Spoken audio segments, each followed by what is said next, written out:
한 주간 예쁜 대화 많이 하셨나요? 네, 지난주 본문에서 엘리사도 이제 말 안 듣는 그 나쁜 왕 여호람이 너무 싫었지만 구원 때문에 호브로를 떠나서 이제 손을 내밀었잖아요. 근데 오늘 말씀을 보니까 엘리사가 손을 내밀려고 하자마자 하나님이 엘리사에게 손을 내밀어 주시네요. 그러니까 우리가 적용으로 내민 손을 하나님은 절대로 혼자 내버려 두지 않으십니다. 우리 연약한 손을 주님의 강한 손으로 포개어 주시죠. 그래서 오늘은 여호와의 손에 대해서 생각을 해보겠어요. 첫째로 찬양할 때 임하십니다. 15절이에요. 이제 내게로 검은 고 탈 자를 불러오소서 하니라. 검은 고 타는 자가 검은 고를 탈 때에 여호와의 손이 엘리사 위에 있더니, 자, 나쁜 왕 여호람을 상종하기도 싫었던 엘리사는 유다 왕, 그러니까 착한 왕 여호사밧의 얼굴을 봐서 전쟁의 주인이신 만군의 여호와께서 살아계심을 두고 맹세했어요. 엘리사는 이제 비장하게 만군의 여호와라고 호칭을 하면서 하나님의 말씀을 들은 대로 전하고자 하지만 엘리사도 마음이 쉽지가 않은 거예요.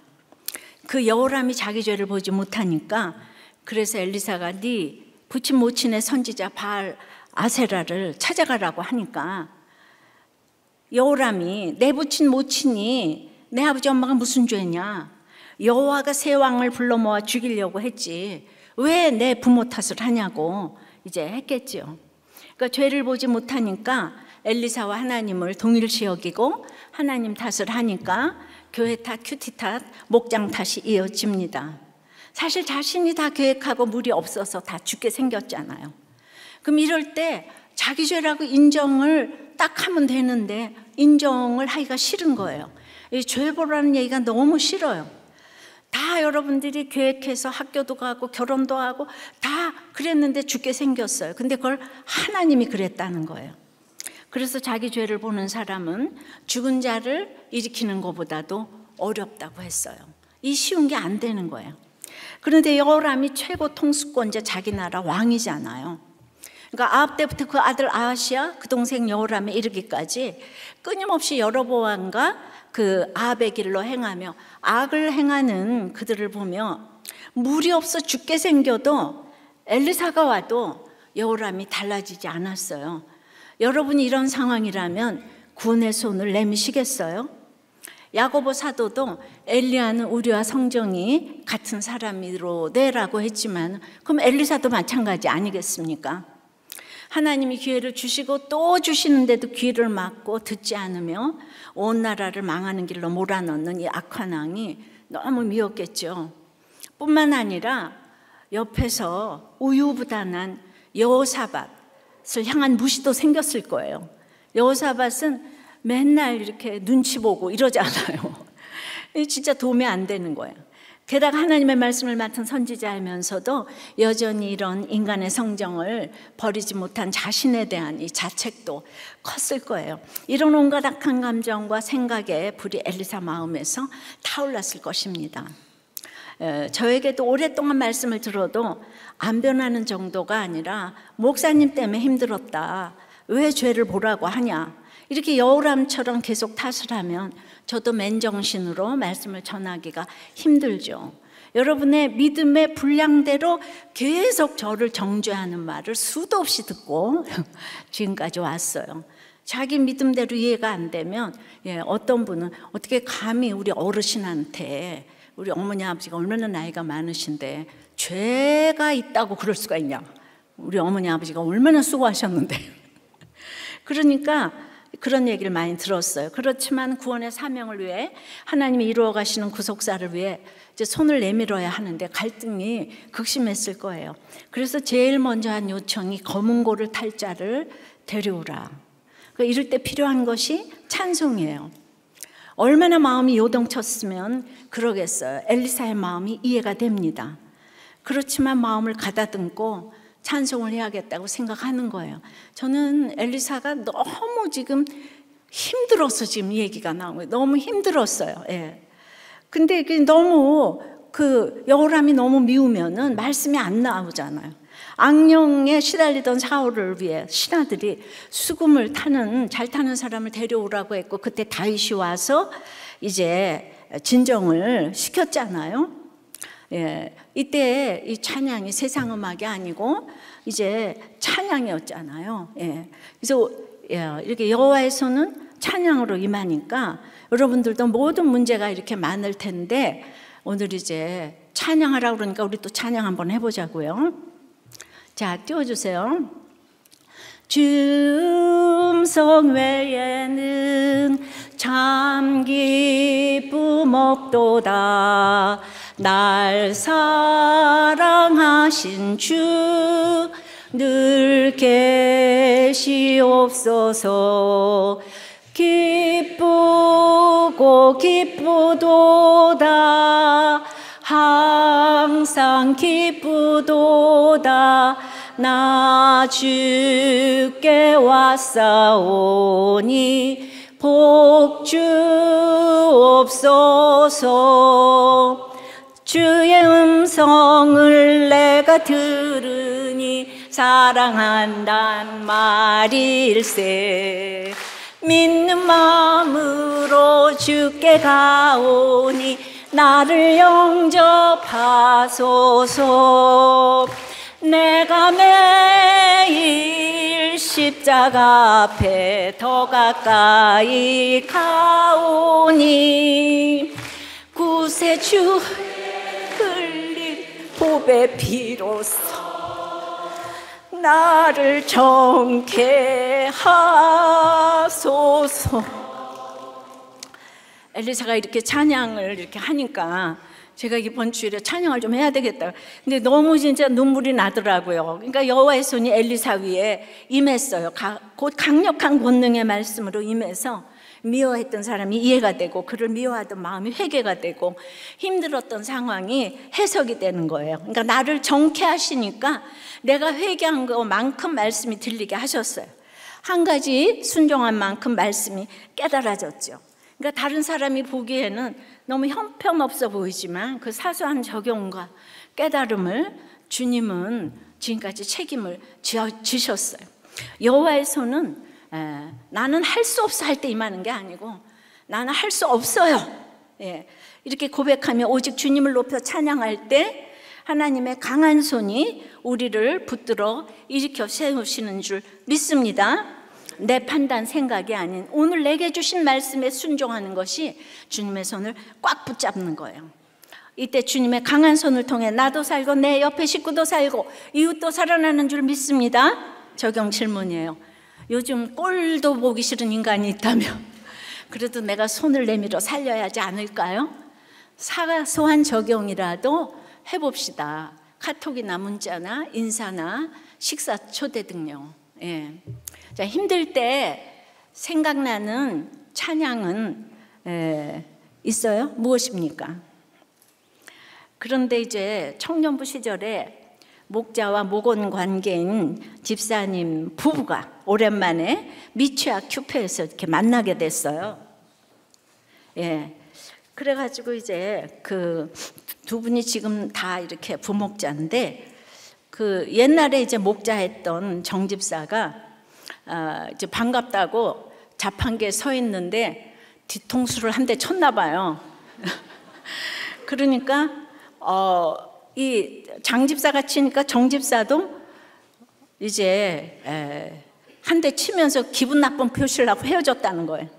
주일날. 근데 이제 여기서 설명하는 거, 장 집사는 친하다고 생각을 했고 정 집사는 친하다고 생각을 안 하는 거지. 여기에 이제 문제가 있는데, 그러니까 주일날 그 정 집사 아내를 보고 어제 죄송했다고 사과를 하니까 이제 왜 나한테 사과를 하냐고 직접 남편에게 하라. 근데 그거를 좀 이제 기분 나쁘게 했다고 들었나 봐요. 옆에서 본 정 집사 아내가 사과 한번 받아줘야지 기분 나쁘게 왜 그러냐. 그래가지고 뭐 이렇게 두 분이 참 그 머리채를 잡고 싸우게 되었다는 거예요. 그러니까 그거를 또 정 집사가 그 장면을 보고 와가지고 장 집사하고 이제 또 육탄전을 벌이게 돼서 이제 주변에서 다 말려서 상황이 종료됐습니다. 그 장 집사는 평소 자기 표현이 거한 부분을 타인과 목장 식구들은 알았지만 본인은 그게 인지가 안 됐는데 이번 사건으로 자신을 객관적으로 보고 회개하고 있다고 했어요. 교회를 너무 좋아하고 또 오래된 청년들인데 이런 일이 일어났어요. 그러니까 아직 열왕처럼 너 때문이야를 지금 외치고 있는 거죠. 그러니까 뒤통수를 치는 것이 친근하다는 표시인데 서로의 생각이 이제 다르잖아요. 그럼에도 저는 이런 청년들이 다들 이혼하지 않고 잘 살아줘서 너무 고마워요. 청년부 출신들이 다들 믿음이 좋아서 사는 게 아니에요. 공동체에 묶여가니까 여호와의 손이 도와주시는 것이죠. 내 과한 표현도 싫어하면 안 해야 되는 거예요. 그래도 저는 이제 너무 소망이 있는 게 저 같으면은 그거는 친근하다는 표시지. 저는 그렇게 할 것 같은데 여기 와이프들이 남편 편을 다 확실히 들더라고요. 소망이 아주 있어요. 이럴 때 남편 편을 부인이 들어야지 누가 들겠어요. 그래도 이런 나눔을 해도 될 만큼 두 부부가 교회를 사랑하는 거는 확실합니다. 그래서 늘 제가 감사하면서도 노심초사하는데 제가 이게 공개적으로 오늘 처방을 했어요. 그러니까 제가 이거 읽었는데 목사님 그게 아니고요 이러시지 말고요. 옳습니다. 목사님이 오라고 이렇게 이 문제가 공개적으로 이제 해결이 돼서 다음 주에는 같이 올라와서 간증을 좀 하지 않아야 될까요? 우리가 박수로 환영합시다. 뭐 인생이 별게 없거든요. 여호와의 손이 내 위에 있으니 두 번째는 골짜기에 개천을 팔아요. 16절 17절이에요. 그가 이르되 여호와의 말씀이 이 골짜기에 개천을 많이 팔아 하셨나이다. 여호와께서 이르시기를 너희가 바람도 보지 못하고 비도 보지 못하되 이 골짜기에 물이 가득하여 너희와 너희 가축과 짐승이 마시리라 하셨나이다. 여호와의 손이 권능으로 임하자 엘리사에게 임한 여호와의 말씀을 이제 그대로 전합니다. 굉장히 찬양을 성령의 감동으로 했더니 지금 물이 말라서 탄식하고 원망하고 있는데 위로는 안 해주고 밑도 끝도 없이 이해가 안 되는 처방인 골짜기의 개천을 그것도 많이 팔아 이래요. 하나님의 사람들은 뭘 물어보면 이렇게 혈기가 날 처방들을 잘합니다. 골짜기는 지형상 골이 깊은 곳이고 그때는 이스라엘이 건기 우기가 있어서 지금은 건기예요. 물 한 방울이 없어요. 파도 지하수가 전혀 나올 수가 없는 이때 여호와의 말씀이 골이 깊은 그곳을 파라고 하십니다.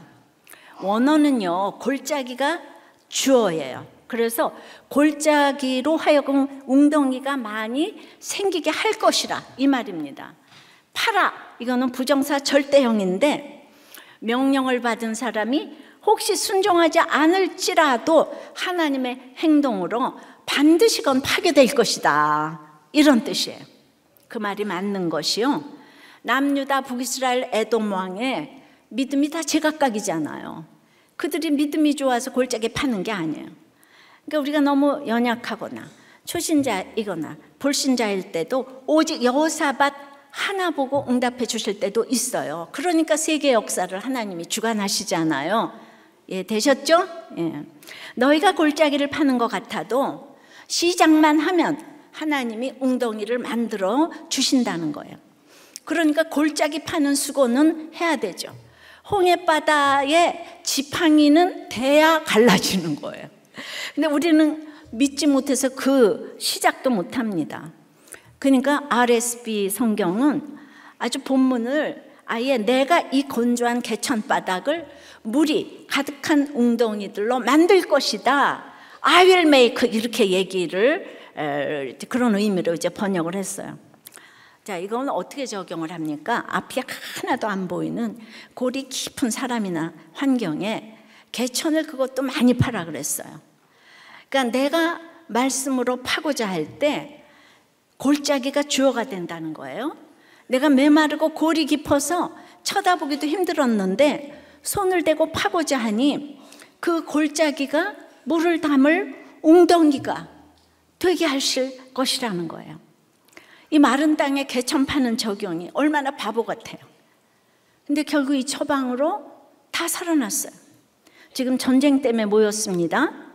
북한의 핵 문제로 골치가 아픈데 당장 물에만 연연하지 말고 전쟁이라는 문맥에서 그 뜻을 찾아야 합니다. 왜 눈에 보이는 물을 주지 않고 개천을 파라고 했을까요? 개천을 파놓으면 비가 올 때 물을 저장할 수 있잖아요. 또 그만큼 그래서 오래 전쟁을 할 수 있기 때문이에요. 그리고 지금 눈에 보이는 것 중에서 할 수 있는 최선의 적용인 거예요. 왜냐하면 물은 인간이 할 수가 없는 거잖아요. 물은 하나님이 줘야 되잖아요. 내가 할 수 있는 거, 저장소를 이렇게 파놓는 거죠. 영적으로도 말씀으로 파놓으면 저장이 되어서 오랫동안 결혼 전쟁을 할 수가 있는 거죠. 당장 이혼해야 되는데 끼거리가 떨어졌는데 예배 오고 목장 가보시라고 큐티 하시라고 하면 다들 혈기를 냅니다. 그것이 나와 무슨 상관이 있어요? 돈이 생기냐, 밥이 생기냐, 남편이 돌아오냐. 골이 깊은 배우자, 자녀, 상사, 부하에게 다가가서 그의 골이 깊은 근원을 파보고 생각해 보면서 그의 고통을 공감도 해주고 인사도 꾸벅하는 이 시작만 해도 하나님이 역사하시는 일이 있다는 거예요. 그러니까 전도를 시작만 해도 하나님이 역사하실 것인데 우린 다들 안 돼, 그 사람은 안 돼 이러잖아요. 그죠? 그러면 도리어 내가 이렇게 골짜기를 파고 있으면 그 골짜기 같은 상대방이 주인공이 될 날이 와서 나와의 관계에 많은 것을 저장해 놓는 일이 오게 되는 거죠. 여러분들 힘들 때 도우면 나중에 그 도움으로 그가 주인공이 될 날이 올 수도 있다는 거예요. 인생이 다 주인공이에요. 우리는 하나님 앞에서. 근데 내가 힘들 때 도와놓으면 나도 나중에 그 저장소가 돼서 나까지 도움을 받을 수도 있는 거예요. 그것 때문이 아니고 꼴짝이 그러지 말고 그 사람 주인공으로 만들라는 거예요. 예. 우리의 모든 식구들이 주인공이 될 수가 있다는 거죠. 지금 학교에 골이 깊어요. 아이들은 잠언 13장 24절에 초다를 참아 못하는 자는 그 자식을 미워함이라. 자식을 사랑하는 자는 근실이 징계하느니라. 예. 그래서 우리 어렸을 때는 학교 가서 맞았다가 그냥 당연해요. 예. 빠따방맹이로 다 맞아. 예. 근데 아이들이 사실 뭘 알겠어요. 인권을 강조하면서 너무 이제 무서운 학교 폭력이 되었는데요. 예. 선생님이 야단을 쳤다, 훈육을 하셨다 그러면은 야, 그렇게 얘기해 주셔서 너무 고맙네. 이러셔야 되는 거지. 달려가서 우리한테 왜 그랬냐고. 창세기 8장 21절에 아이도 어려서부터 악하다고 그러잖아요. 그러니까 어릴 때 걔네들이 말하는 게 다 옳은 게 아니잖아요. 난 여기 갈 테야. 내가 하고 싶어. 아니죠. 어릴 때는 이 인권보다는 모든 습관과 약속을 지키고 질서를 알게 하는 훈육을 받아야죠. 예. 근데 커갈수록 훈육이 어려운 거예요. 그러니까 우리들 교회는 질서 순종 예배가 있잖아요. 중고등부 지난번에 공동체에서. 그러니까 부부간에도 질서가 있고, 이렇게 학교 선생님, 부모간에도 다 질서가 가장 위대한 거예요. 그거를 어렸을 때는 배워야 되는 거예요. 훈육을 해야 되는 거예요. 또 외도했다면 살만한 사람인가 분별해서 살라고. 싹수가 안 보이면 아예 이혼하는 것도 한 방법이에요. 다들 그렇게 얘기합니다. 그러면 살 사람이 없어요. 자식은 배반하니까 안 키워요. 반려견은 배반하지 않잖아요. 그래서 골이 깊은 사람들을 다 차단하고 만나지 않고 나 좋은 사람 만나고 살 거다라고 하면 그건 여호와의 손이 임하지 않아요. 앞으로는 않고 뒤로 미치는 거예요. 미치는 시간이 너무 빨리 와요. 제가 그토록 결혼의 목적이 행복이 아니고 거룩이라고 외치고 있지만 이것이 성경에 있는 얘기인데도 모두 남자 여자는 동등하게 복종할 수 없다고 외쳐요. 저는 결혼식 주례에서 영국 황실의 얘기를 계속 많이 합니다. 그 중에서도 해리 왕자 부인 메건 마클 예를 꼭 드는데요. 그녀는 특별히 남녀가 동등하게 복종할 수 없고 내 아버지는 이혼했기에 결혼식에 올 수 없다고 이렇게 막 신문에 이제 나왔어요. 아버지에 대한 미움의 골이 깊어요. 아버지 때문에 그 좋은 미모를 물려받고 황태자비가 되었는데요. 그리고 또 흑인에 대한 인종차별에 대한 골도 깊어요. 영국 왕실에 대한 골도 깊어요. 그러니까 피해의식으로 정말 늘 비판을 합니다. 첫 남편과도 미움의 골이 깊어서 2년 만에 이혼을 했어요. 그 엘리자베스 그 왕실의 결론이기도 합니다. 4남매 중 3명이 이혼을 했잖아요. 그러니까 메건은 피해의식이 많으니까 동등 너무 좋아해요. 옳고 그름의 화신으로 보입니다. 근데 그녀는 이제 그렇게 갔는데 왕실 일원으로 사는 것이 또 피곤하다고 영국 황태자비가 남편과 남의 나라인 미국으로 이사해 갔어요. 근데 그게 영국의 주인 아니에요? 그러니까 이제 본인이 하고 싶은 건 다 해야 돼요. 그런데 말입니다. 뭐 어디까지가 진짜일지 모르겠지만 지난주 뉴스에 보니까 결혼한 지 4년 정도 됐는데 해리 왕자가 별거를 한다고, 뭐 해리에게 하여튼간에 뭐 실증이 났는지 이런 기사가 났어요. 골이 깊다고 안 보고 안 만나고 별거하고 이혼하고 자살하고 앞에서는 게 쉽죠. 그럼 결과가 뭐냐고요. 골짜기에 개천을 파는 것이 결혼이고 인간관계예요. 힘든 사람, 힘든 환경을 조금만 북돋워도 그 힘든 골짜기가 주인공이 될 수 있어요. 골짜기를 피해가는 게 아니고 그 골짜기를 주인공으로 만들어야 되는데 골이 깊은데 그만 용모가 뛰어나니까 마음대로 갈아치우고 하네요. 용모가 이쁘니 마음대로 바꾸고 비난하고 비판하고 그래요. 그래서 죄 중에서도 교만이 제일 큰 죄인데 그 교만을 없애려고 지금 물이 말랐어요. 죽을 만큼 지금 물이 말랐어요. 그런데도 죽으면 그만이야. 이렇게 되면 답이 없죠. 그 나일강에 물을 아무리 뿌려도 감사가 없잖아요. 그러니까 지금 이렇게 그 마른 그 깊은 골짜기를 개천을 파라고 했는데 그게 어떻게 개천이 되겠어? 이렇게 생각하는 거죠, 그죠? 그러니까 내 생각을 내려놓고 골짜기를 파며 그 찬송하며 감사할 때 그 기적의 주인공이 되는데요. 적용 질문이에요. 여러분은 어떤 골짜기에 개천을 파고 계십니까? 앞이 하나도 안 보이는 골이 깊은 사람, 골이 깊은 환경에서 그 골짜기를 주인공으로 만드실 생각은 없을까요?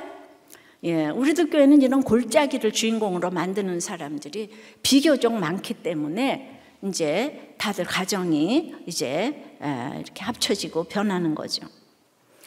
정말 골짜기를 개천으로 파는, 요즘 우리나라도 또 참 하수상하니까 제가 영조 얘기를 좀 하겠어요. 요새는 조선 왕조실록이 다 번역이 되어서 지금 너무 이렇게 재밌는 얘기들이 많이 있는 거예요.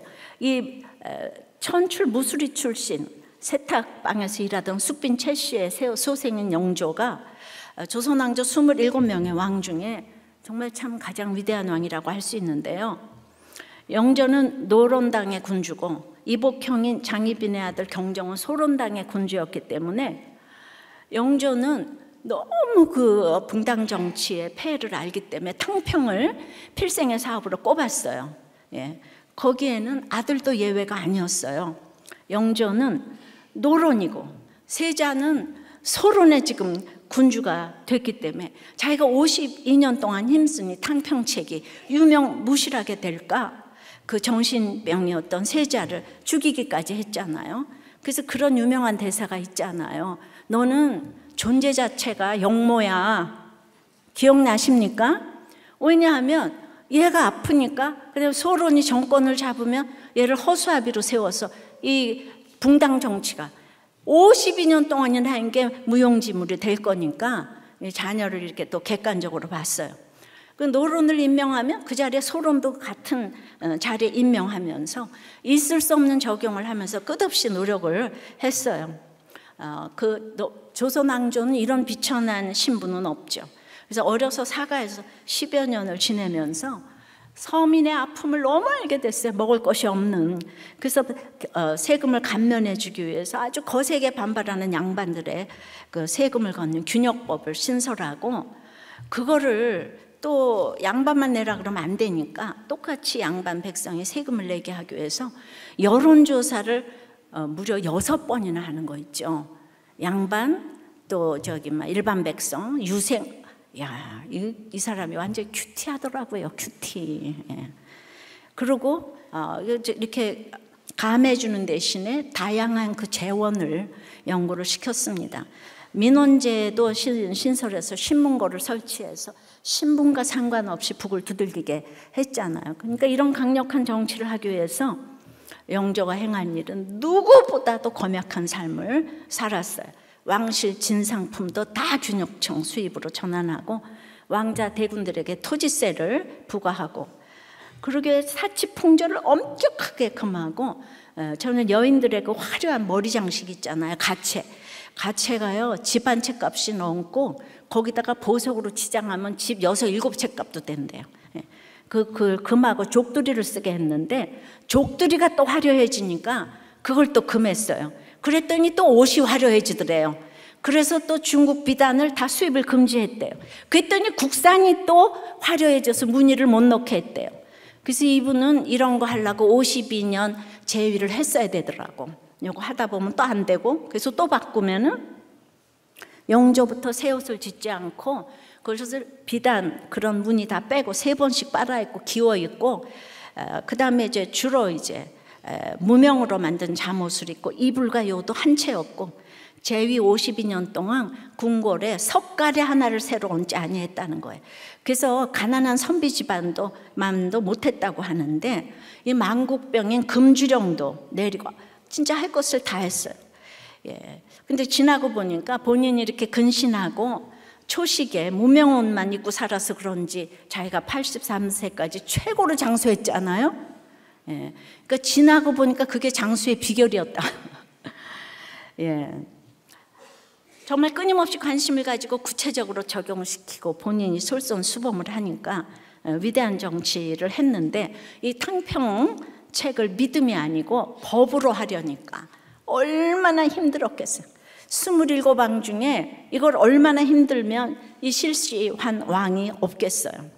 근데 그렇게 할 수 있었던 비결은 이 사람이 이제 어렸을 때 그렇게 최고의 무술이 출신으로 왕이 된 거는 그건 너무 비천한 거고, 또 이제 그 아들은 또 정신병이고 태생적 열등감에 의한 강박적 성격 장애라고 하는 거죠. 그러니까 불같이 화를 내고 또 그냥 가혹한 욕과 처벌을 남발하고 엉엉 울다가 진정되면은 또 막 용서해주고, 이런 일이 빈번하고 금주령을 내리고 뒤에서는 또 몰래 먹었다는 얘기도 이제 있고.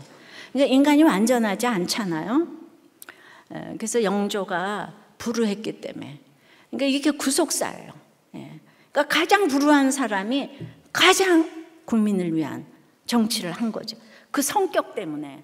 성격이 편안했으면 이런 정치 못했죠. 그래서 하나님이 그때는 예수가 없었으니까 하나님이 역사하셨다고 생각해요.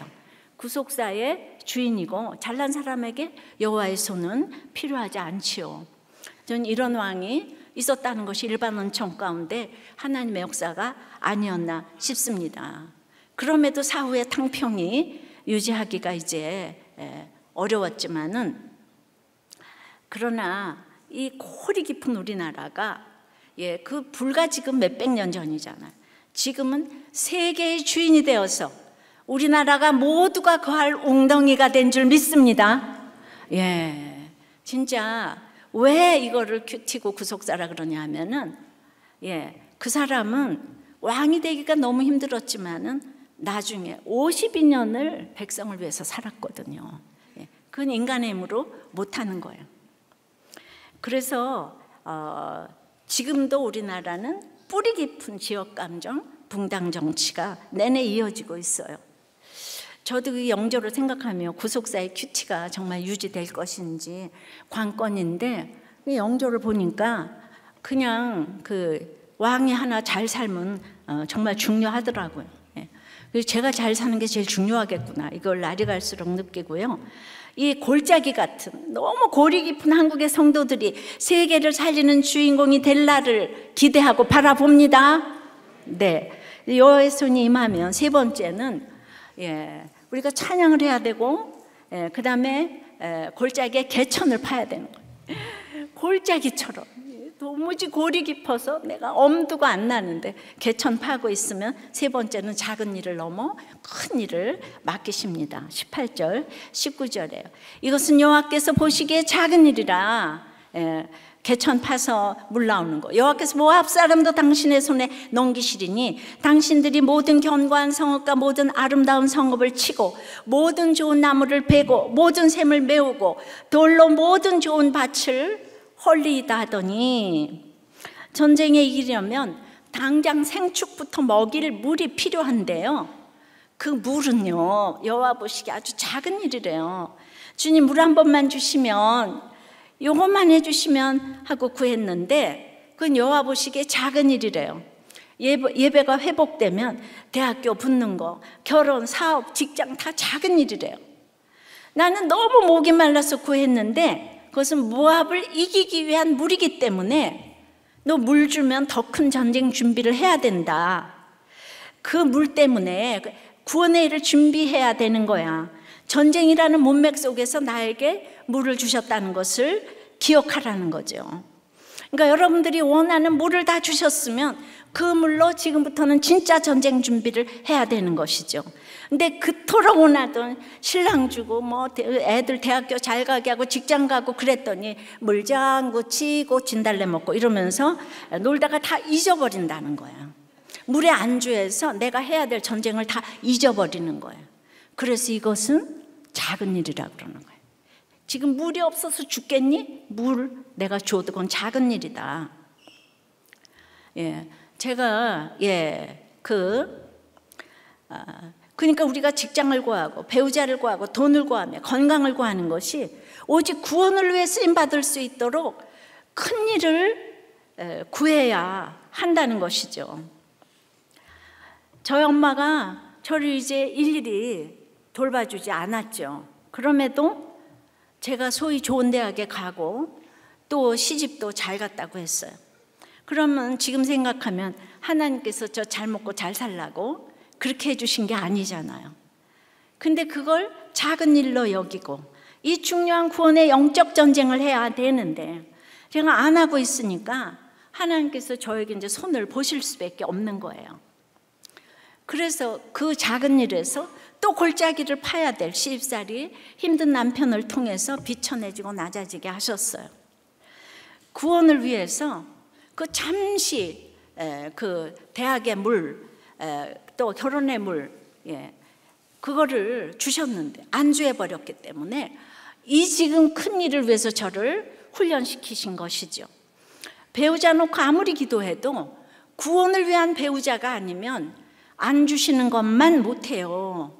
그러니까 배우자 구하며 기도하기 이전에 어려서부터 우리 아이들에게 지금 공부하고 이런 모든 것들이 개천 파는 작은 일이지만 이것이 구원의 일이 되게 해달라고 기도를 해주셔야 되는 거야. 너 이거 공부하는 거지? 근데 이게 다 구원의 일이 돼야 되는 거야. 이렇게 얘기를 해야 되는데 어떻게든지 너 공부 잘해서 시집 잘 가, 응? 이렇게 어떻게든지 공부해서 엄마 좀 봉양해라. 이렇게 이제 얘기를 하시면 그게 작은 일이라는 거죠. 그러니까 영조도 너무 비천한 힘든 어린 시절을 통해서 공부 열심히 해야지. 그래서 너무 여러 목숨을 이제 그 위협을 느끼면서 도저히 상상도 못할 정도로 힘든 과정을 통해서 왕이 되었어요.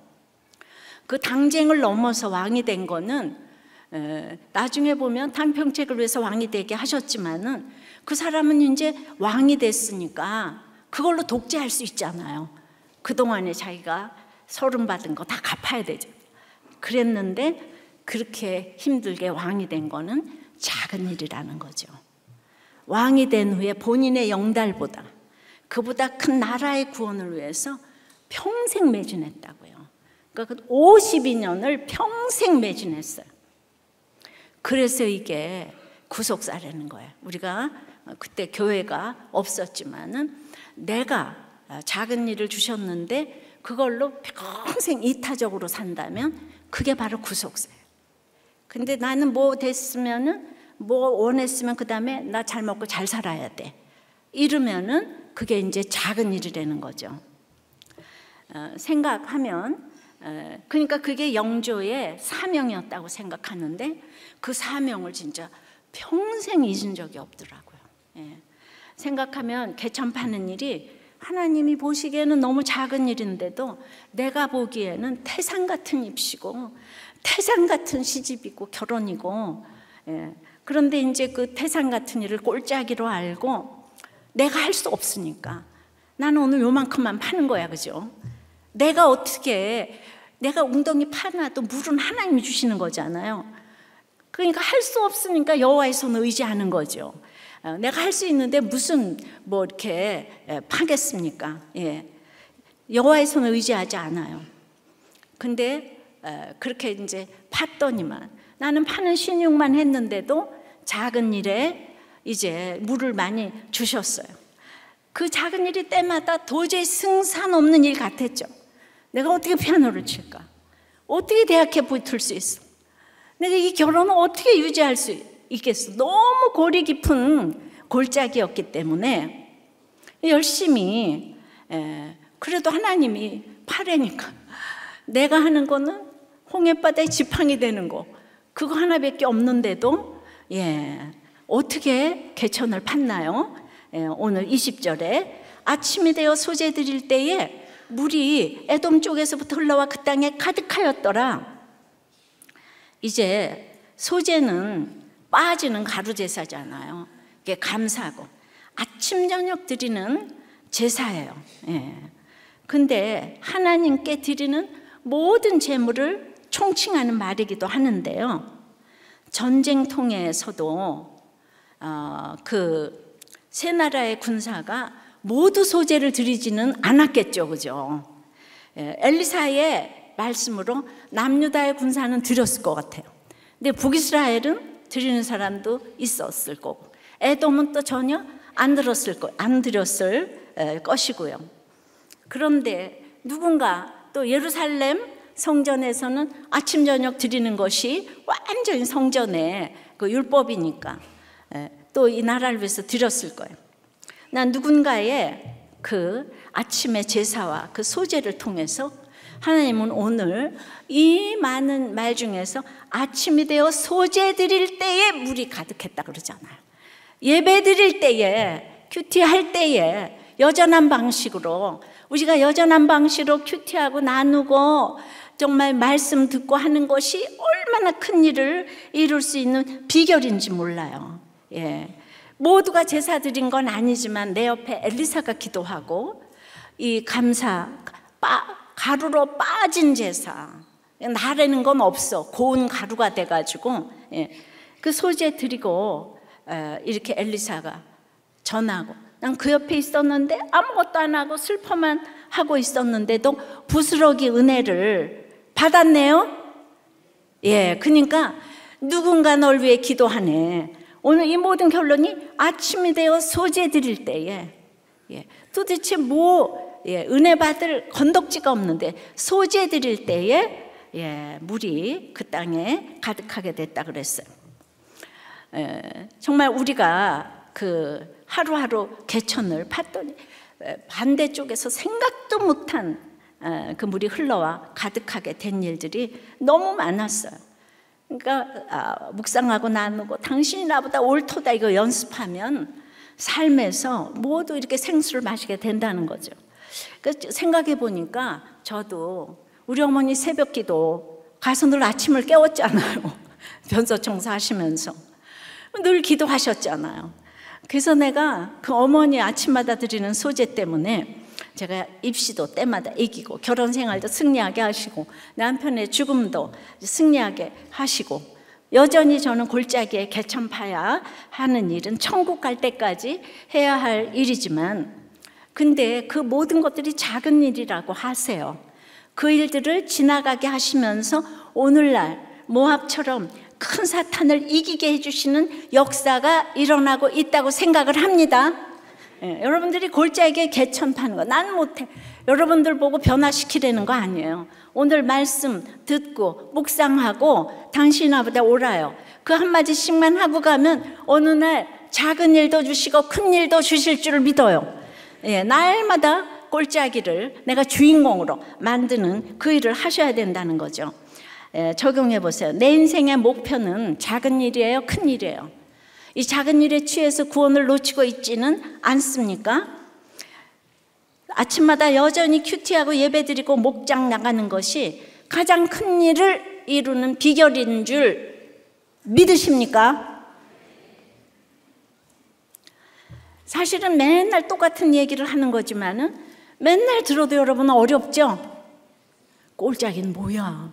꼴짝이가 주인공이래. 듣도 봐도 못한 얘기를 지금 이렇게 해요. 이걸 구속사라고 얘기를 하는 거예요. 어떤 이제 부목자님이 이제 우리들 교회 온 후로는 첫 번째 기도 제목이 아버지가 말씀 듣고 신앙생활을 이제 하시는 거라는 거예요.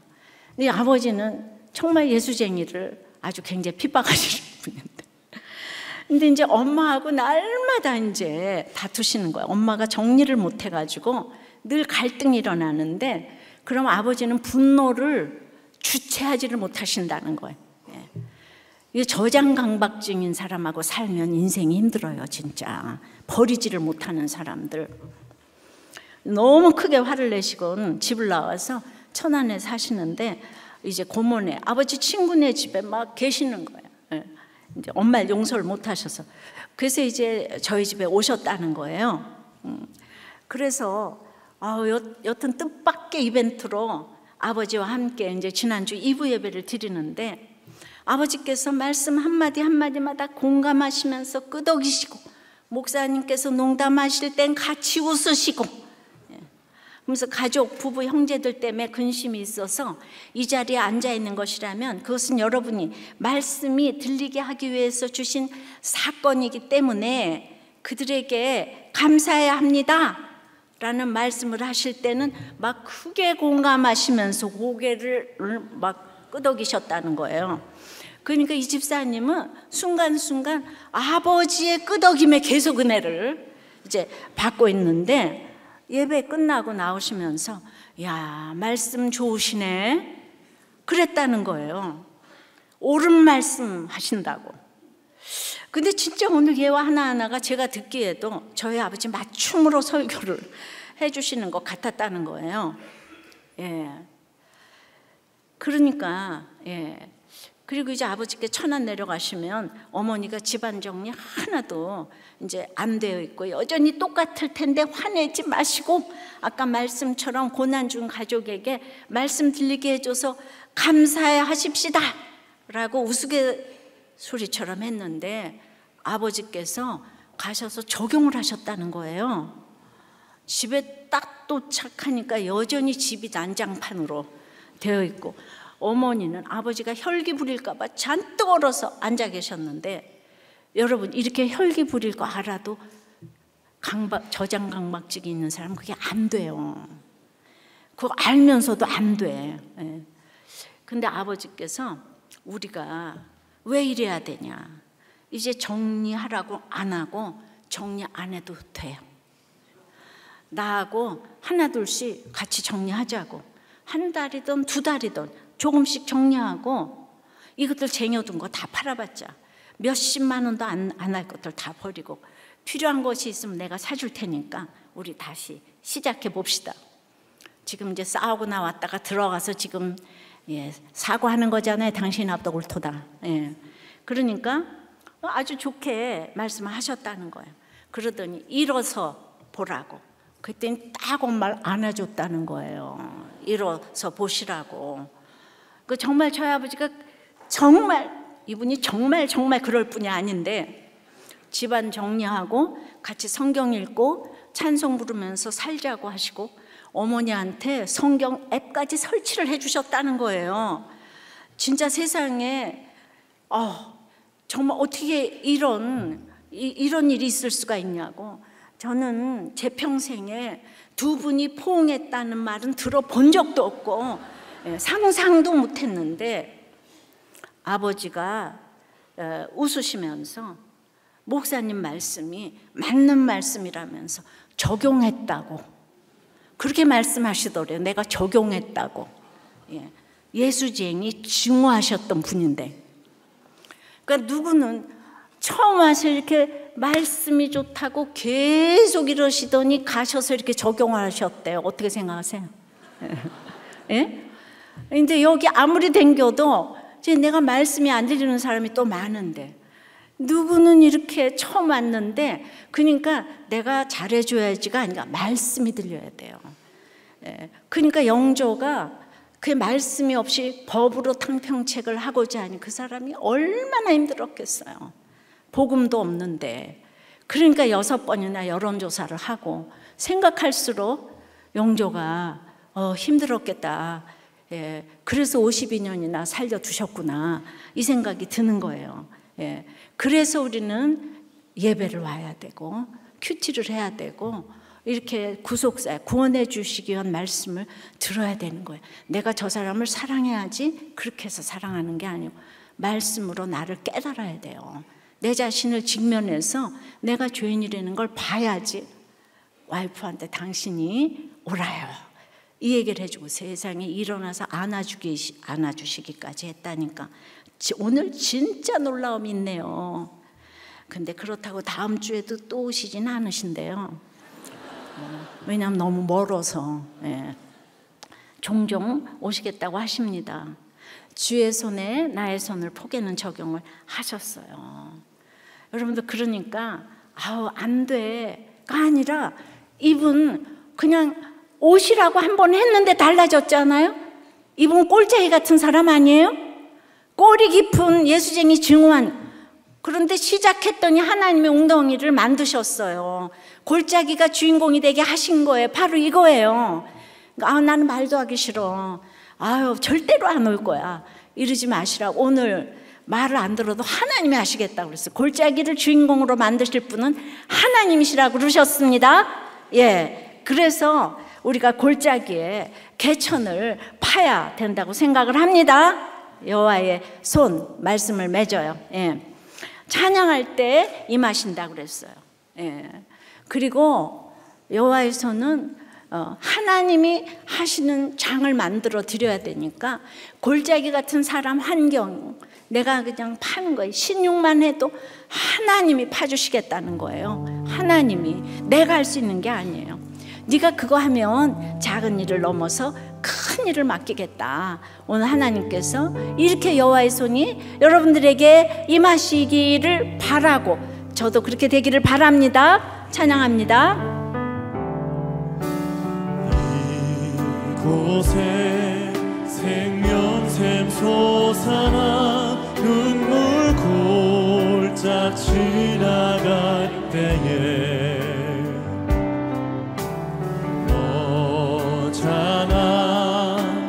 열매 맺히고 웃음소리 넘쳐나리라. 이곳에 생명샘 솟아나 눈물 골짝 지나갈 때에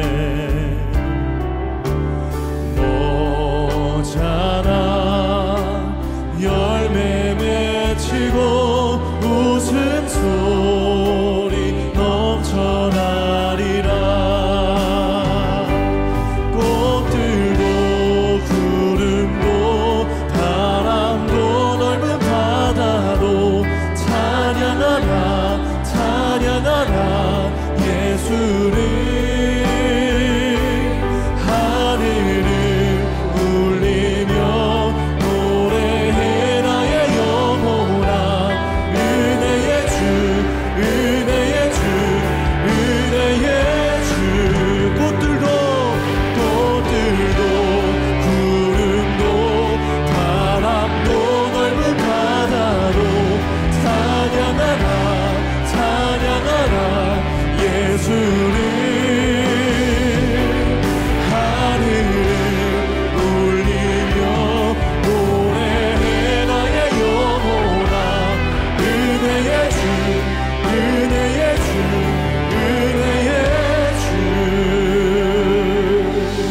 도저히 손을 내밀 수 없는 사람에게 이 성령의 감동으로 찬양하는 마음으로 손을 내밀게 해달라고 기도하십시다.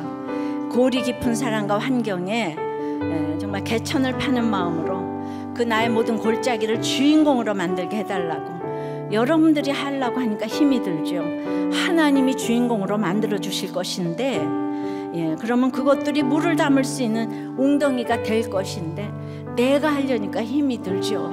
여호와의 손이 임해서 나의 모든 골짜기들을 주인공으로 만들게 해달라고 기도하십시다. 우리의 남편, 아내, 자녀, 모든 상사들을 도리어 주인공으로 만들게 해달라고.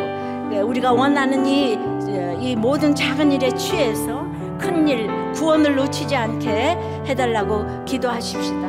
이 모든 것의 비결, 소재, 아침마다 여전히 드리는 이런 큐티 모든 예배 때문에 여러분이 살고, 가정이 살고, 교회가 살고, 한 나라가 살게 되는 거예요. 그냥 영조 한 사람이 너무나 중요하잖아요. 여러분 한 사람이 너무 중요합니다. 이 BP회와 지금 이제 이 교사 선생님들을 위해서 다 같이 우리 주님 부르고 기도하시겠습니다. 주님, 참 영조 인생을 또 이렇게 생각하면서 정말 우리가 말하는 구속사는 그곳에도 있었습니다. 가장 조선 왕조에서 무시받는 출생인 그 영조가 너무나 그 탕평책을 실시하기 위해서 가정의 불우함과 그 여러 가지들이 이렇게 쓰여는 걸 보면서 여러분들이 나는 너무 힘들어, 하나님 계시다면 그럴 수가 있을까가 아니라 그것이 여호와의 손이 임하면 이렇게 나라를 구하는 사람이 되는 이것을 저희들이 알게 하여 주시옵소서. 그러므로 우리는 이 사람이 싫고 저 사람이 싫고 나는 미워서 그게 아니라 이 골짜기마다 그 골짜기를 주인공으로 만들 수 있는 이런 엄청난 여호와의 손을 저희들이 간증할 수 있는 우리가 되게 도와주시옵소서. 우리가 무엇을 할 수가 있겠습니까? 그냥 내가 조금 파는 신용했더니 하나님 웅덩이를 만들어 주시고 거기에 비를 주셨어요. 주님, 내가 할 수 있는 것이 아무도 없습니다. 그런 아무것도 없는데 맨날 내가 할 수 있다고 생각하니까 원망이 되고 탄식이 되고 날마다 정말 남 탓을 하게 됩니다. 그게 아니고가 나옵니다. 주님, 우리가 내가 오늘 한 가지 이제 소재를 드리고 아침마다 큐티하고 예배드리고 하는 이것이 나를 살리고 가정을 살리고 교회를 살리고 나라를 살리게 되는 너무 놀라운 적용인 줄 믿습니다. 우리의 내 옆에 골짜기들이 다 변해서 주인공이 되는 아버지는 그런 적용인 줄 믿습니다. 나의 오늘의 이 사소한 적용 하나가 아버지 하나님 나라를 살리게 되는 엄청난 적용인 것을 알고 우리가 얼마나 대단한 신분인 것을 알게 하여 주시옵소서. 여러분들에게 이런 모든 여호와의 손이 임해서 찬양하며 골짜기에 개천을 파며 소재를 이루는 인생 되게 도와주시옵소서. 주님, BP회로 너무 힘듭니다. 주님, 그 힘든 것을 주님께서 아버지 하나님 가서 손을 대서 아버지 하나님 필요한 것들로 채워주시옵시고 교사 선생님들을 위로하여 주시되 교사 선생님들에게 복음이 들어가게 도와주시옵소서. 주님의 사랑으로 이 모든 일을 해석할 수 있도록 주여 역사하여 주시옵소서. 예수님 이름으로 기도합니다. 오늘 여호와의 손이 골이 깊은 환경에서 그것들이 물을 담을 수 있는 웅덩이가 되게 하신다는 것을 깨닫게 해주신 주님께 감사하여 드린 헌금을 흠양하여 주시옵시고 주님께 드릴 것만 있고 사람들에게 줄 것만 있게 하여 주시옵소서. 여호와의 손이 임해서 저희들의 가치관이 변하여 영육간의 강건함으로 저희들의 회사와 사업과 공부와 프로젝트와 아이디어에 주님 기름을 부어 주시옵소서. 예수 그리스도 이름으로 기도드리옵나이다. 아멘.